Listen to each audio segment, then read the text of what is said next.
A review of the Queensland economy shows slowed growth and rising unemployment, but it's still the strongest in the country.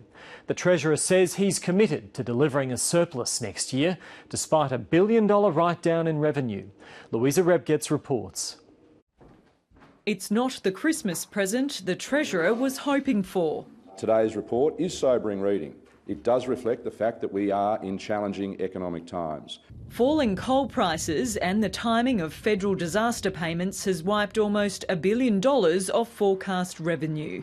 Growth won't be quite as strong as expected in the June budget. We had anticipated growth of 6% in 15-16. We're now anticipating growth of 5.75%, reflecting those weaker royalty prices.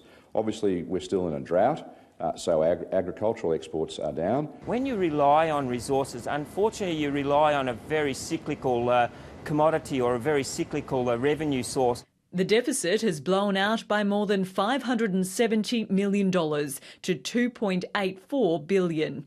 A surplus of $331 million is expected next financial year. That's $530 million less than expected. And that surplus is reliant on LNG exports out of Gladstone. Without our exports, without our coal and without LNG, a Labor-initiated industry in Queensland, we would have a very, very difficult time in terms of our domestic economy. As the resources sector drops off, unemployment rises, expected to hit 6.25%. That's up on the 6% originally forecast. But the Treasurer isn't backing down on the LNP's target of 4% unemployment by 2018. We remain committed to going as hard as we can to achieve that target. The Treasurer says growth in Queensland will be the strongest in the country. Louisa Rebgetz, ABC News.